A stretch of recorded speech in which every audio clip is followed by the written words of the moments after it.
All right, friends, we've been reading Harry Potter and the Sorcerer's Stone by J.K. Rowling for a while now, and today's going to be the end. It's the last chapter, chapter 17, called The Man with Two Faces. It was Quirrell. You? Gasped Harry. Quirrell smiled. His face wasn't twitching at all. Me, he said calmly. I wondered whether I'd be meeting you here, Potter, but I thought, Snape. Severus? Quirrell laughed, and it wasn't his usual quivering tremble either, but a cold and sharp. Yes, Severus does seem the type, doesn't he? So useful to have him swooping around like an overgrown bat. Next to him, who would suspect poor, stuttering Professor Quirrell? Harry couldn't take it in. This couldn't be true, it couldn't. But Snape tried to kill me. No. I tried to kill you. Your friend Miss Granger accidentally knocked me over as she rushed to set fire to Snape at the Quidditch match. She broke my eye contact with you. Another few seconds, and I'd have gotten you off that broom. I'd have managed it before then if Snape hadn't been muttering a counter curse trying to save you. Snape was trying to save me? Of course, said Quirrell coolly. Why do you think he wanted to referee your next match? He was trying to make sure I didn't do it again. Funny, really. He didn't needn't have bothered. I couldn't do anything with Dumbledore watching. All the other teachers thought Snape was trying to stop Gryffindor from winning. He did make himself unpopular. And what a waste of time, when after all that, I'm going to kill you tonight. Quirrell snapped his fingers. Ropes sprang out of thin air and wrapped themselves tightly around Harry. You're too nosy to live, Potter. Scurrying around the school on Halloween like that, for all I knew you'd seen me coming to look at what was guarding the stone. You let the troll in? Certainly. I have a special gift with trolls. You must have seen it when I did what I did to the one in the chamber back there.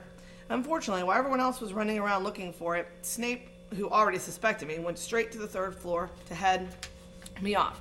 And not only did my troll fail to beat you to death, but the three-headed dog didn't even manage to bite Snape's leg off properly. Now, wait quietly, Potter. I need to examine this interesting mirror. It was only then that Harry realized that what was standing behind Quirrell. It was the Mirror of Erised. This mirror is the key to finding the stone, Quirrell murmured, tapping his way around the frame. Trust Dumbledore to come up with something like this. But he's in London.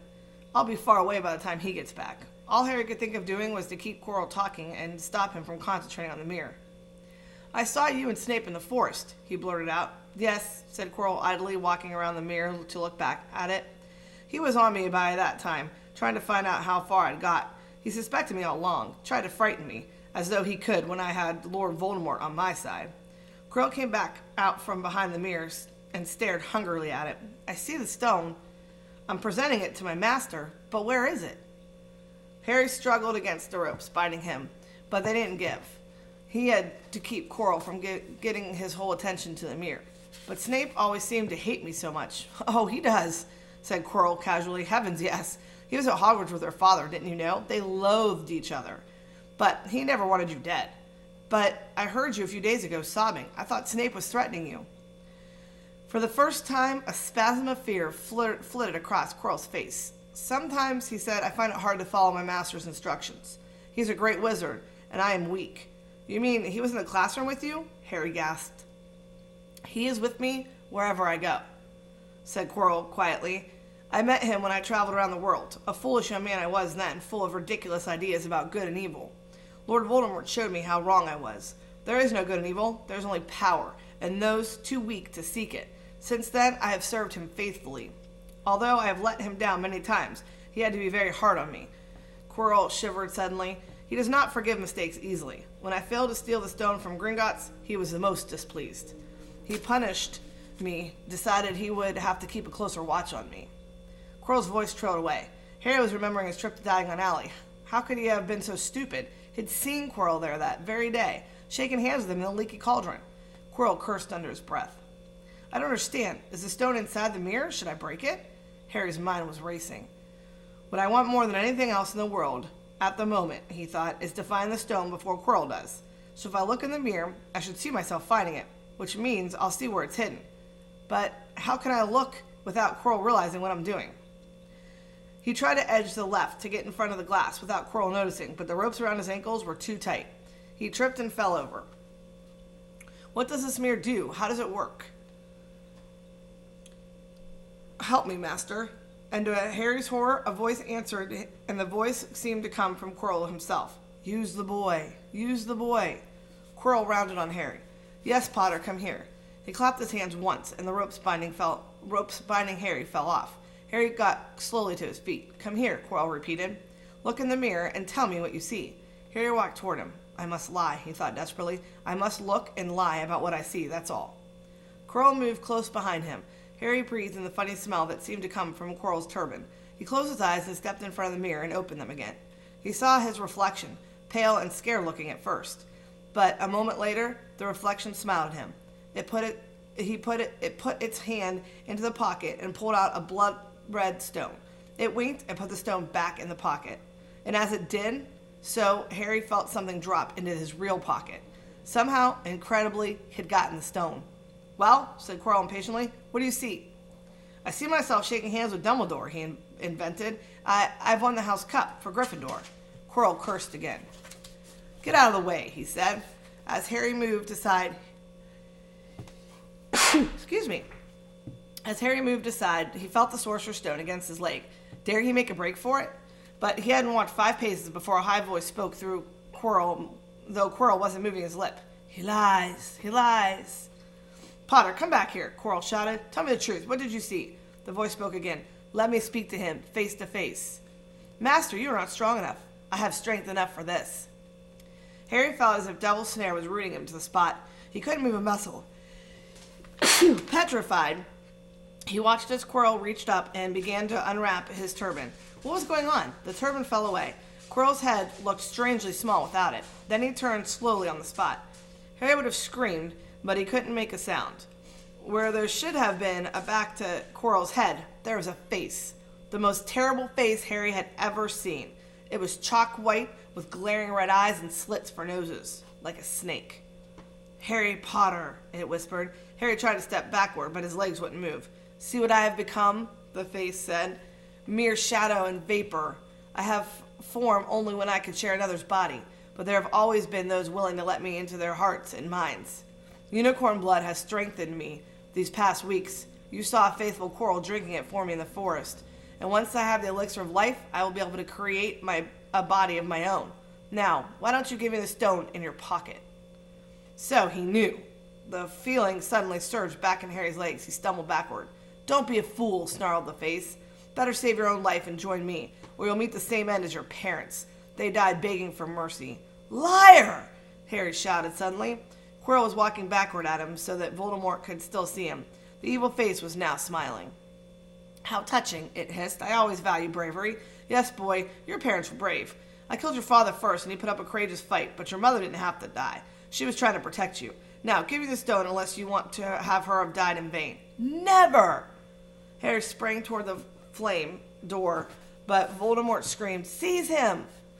And the next second, Harry felt Quirrell's hand close on his wrist.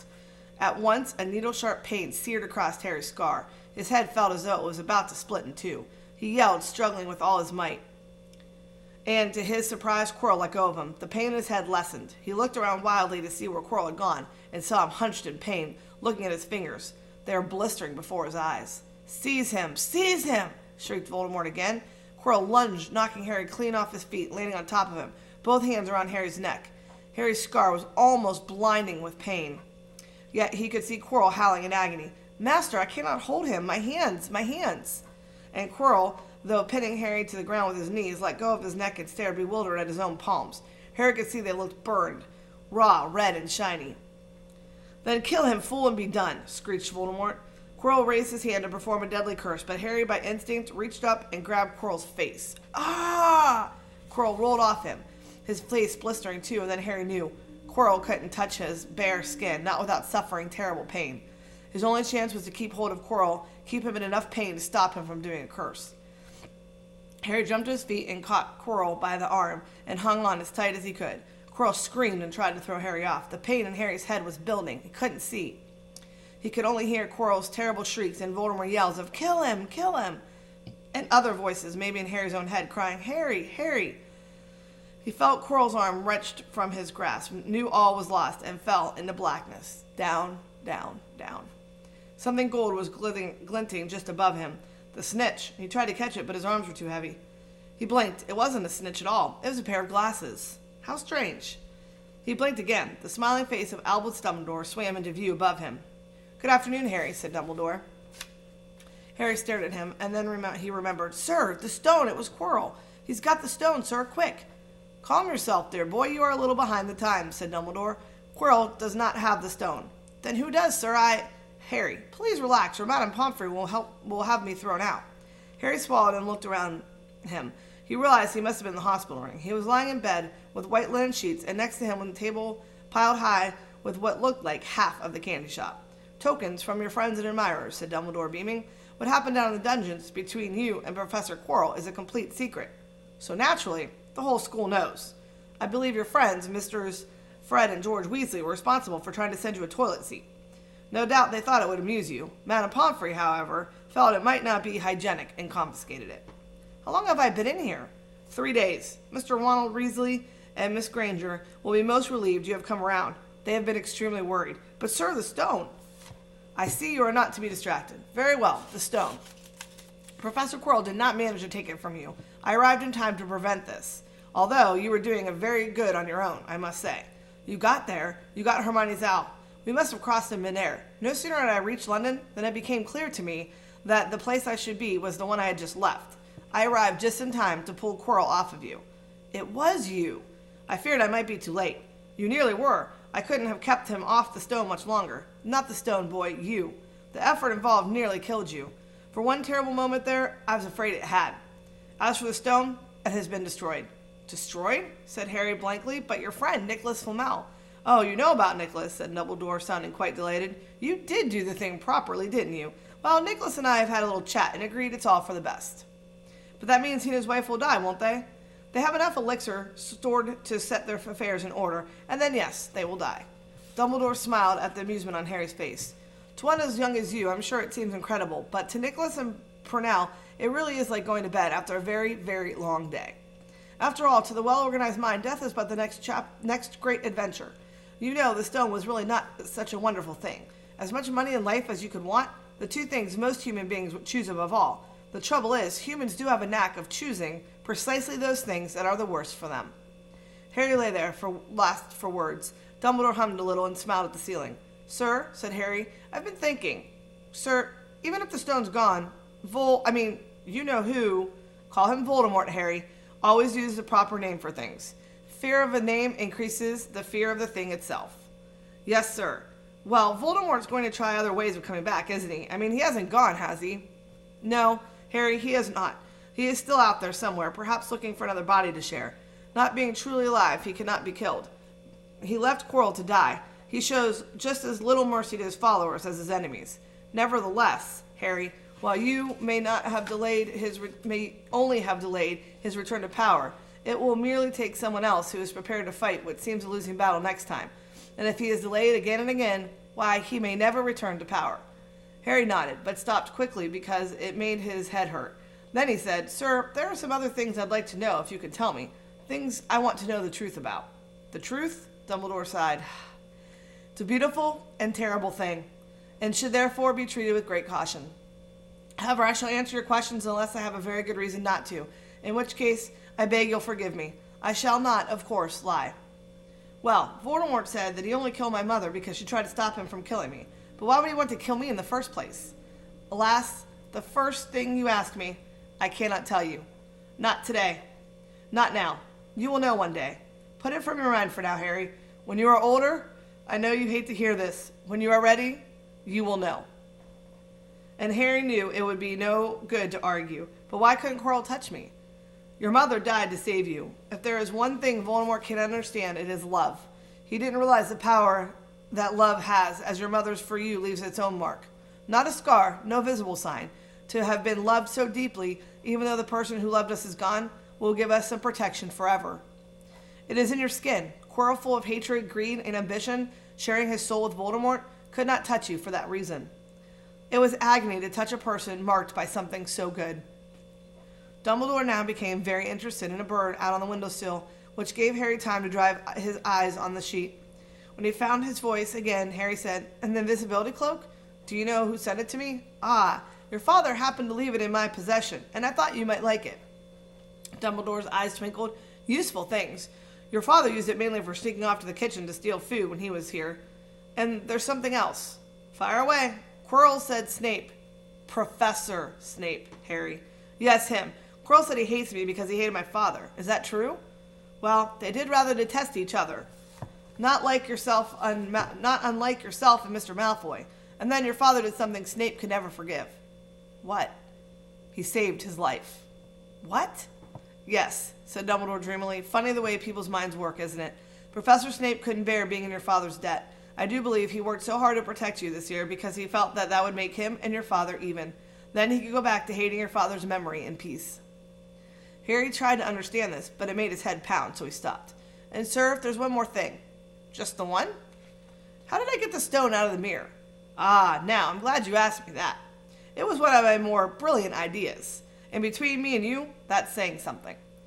You see, only one who wanted to find the stone, find it, but not use it, would be able to get it. Otherwise, they'd just see themselves making gold or drinking elixir of life. My brain surprises even me sometimes. Now, enough questions. I suggest you make start on these sweets. Bertie Bott's every flavor bean. I was unfortunate enough in my youth to come across a vomit-flavored one. And since, I'm afraid I've rather lost my liking for them. But I think I'll be safe with a nice toffee, don't you? He smiled and popped the golden brown bean into his mouth. Then he choked and said, alas, earwax. Madame Pomfrey, the nurse, was a nice woman, but very strict. Just 5 minutes, Harry pleaded. Absolutely not. You let Professor Dumbledore in. Well, of course, he's a headmaster. Quite different. You need rest. I am resting. Look, lying down and everything. Oh, go on, Madame Pomfrey. Oh, very well, she said. 5 minutes only. And she let Ron and Hermione in. Harry! Hermione looked ready to fling her arms around him, but Harry was glad to see she held herself in as his head was still very sore. Oh, Harry, we were sure you were going to. Dumbledore was so worried. The whole school's talking about it, said Ron. What really happened? It was one of those rare occasions when the true story is even more strange and exciting than the wild rumors. Harry told them everything. Quirrell, the mirror, the stone, and Voldemort. Ron and Hermione were a very good audience. They gasped in all the right places, and when Harry told them what was under Quirrell's turban, Hermione screamed out loud. So the stone's gone? Said Ron finally. Flamel's just going to die? That's what I said, but Dumbledore thinks that, what was it? To the well-organized mind, death is but the next great adventure. I always said he was off his rocker, said Ron, looking quite impressed at how crazy his hero was. So what happened to you two? Harry said. Well, I got back all right. I brought Ron around and that took a while. And we were dashing up to the Allery to contact Dumbledore when we met him in the entrance hall. He already knew. He just said Harry's gone after him, hasn't he? And hurtled off to the 3rd floor. Do you think he meant you to do it? Said Ron, sending you your father's cloak and everything? Well, Hermione exploded, if he did. I mean, to say, that's terrible. You could have been killed. No, it isn't, said Harry thoughtfully. He's a funny man, Dumbledore. I think he sort of wanted to give me a chance. I think he knows more or less everything that goes on here, you know. I reckon he had a pretty good idea what we were going to try, and instead of stopping us, he just taught us enough to help. I don't think it was an accident he let me find out about how the mirror worked. It's almost like he thought I had the right to face Voldemort if I could. Yeah, Dumbledore's off his rocker, all right, said Ron proudly.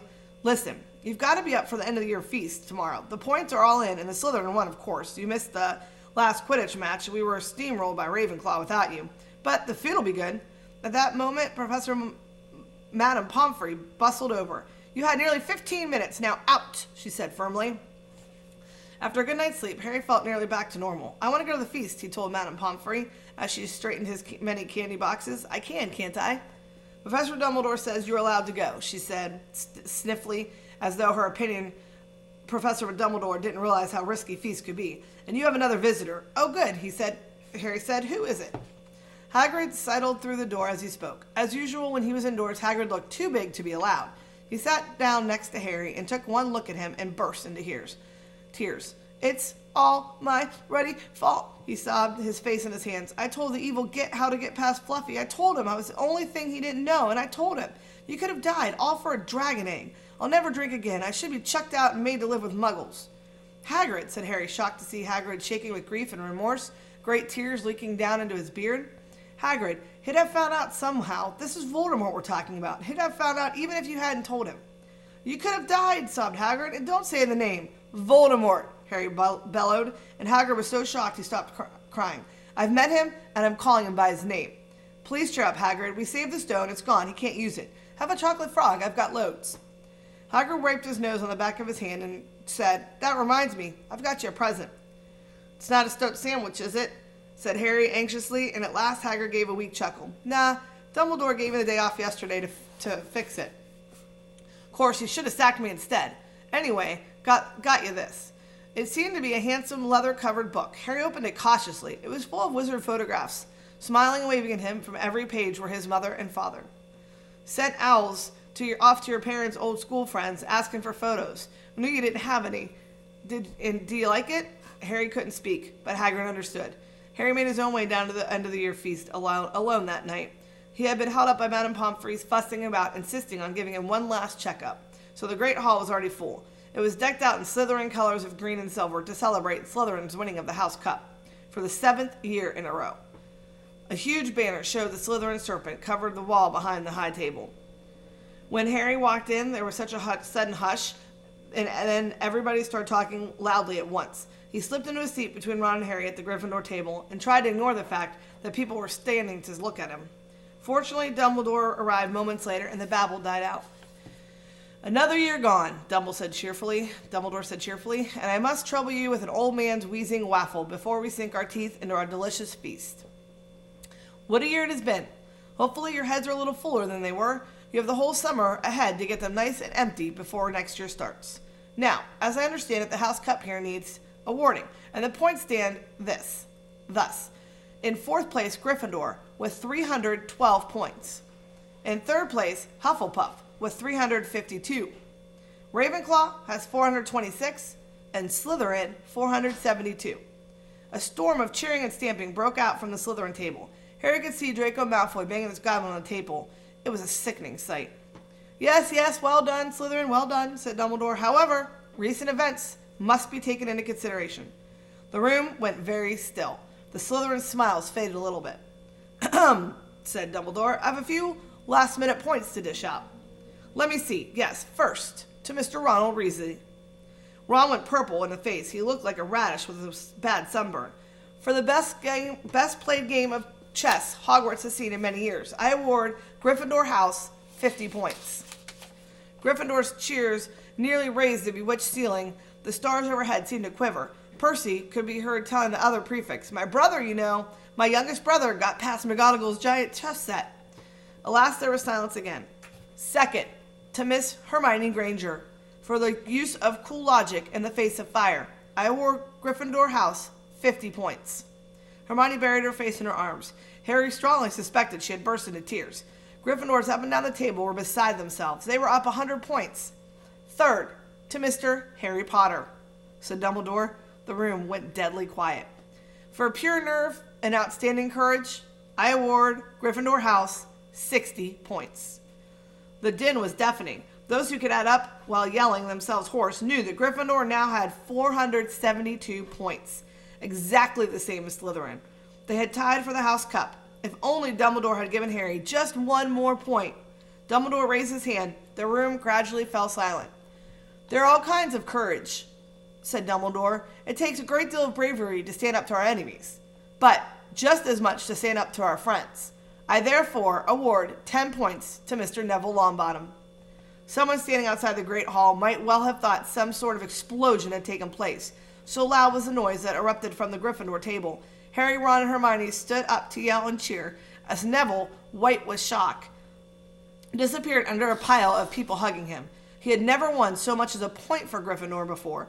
Harry, still cheering, nudged Ron in the ribs and pointed at Malfoy, who couldn't have looked more stunned and horrified if he'd just had the body-bind curse put on him. "Which means," Dumbledore called over the storm of applause, for even Ravenclaw and Hufflepuff were celebrating the downfall of Slytherin, "we need a little change of decoration."